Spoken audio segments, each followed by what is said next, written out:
नमस्कार मंडळी, मी उभा आहे कुर्ला कारशेड मध्ये, जिथे नवीन कोरी लोकल हिचं उद्घाटन होत आहे आणि तिच्यात ऑटोमॅटिक डोर सिस्टम आहे आणि तिचे दरवाजे बंद होऊन नॉन एसी लोकल आहे.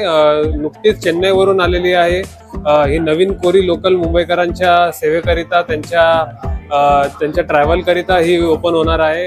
व्हेंटिलेशनला आपण पाहू शकता, पूर्ण एकदम एक मोठीशी विंडो तयार केलेली आहे. ही इमर्जन्सी साठी विंडो आहे.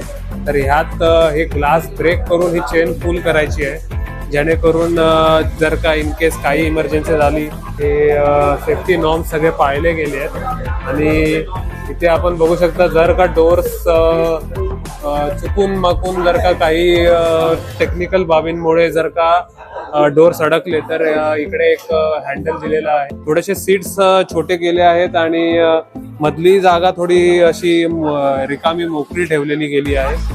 आणि त्याचबरोबर आपण बघू शकता की असा चांगलाच अनुभव आहे बघितल्यासारखं. तर ही जोपर्यंत आता अंमलात येत नाही, तोपर्यंत आता हिचं नक्की काय की लोकांना पसंतीस येते की नाही, हे पुढे आपण जेव्हा प्रवास करू तेव्हाच आपल्याला समजेल.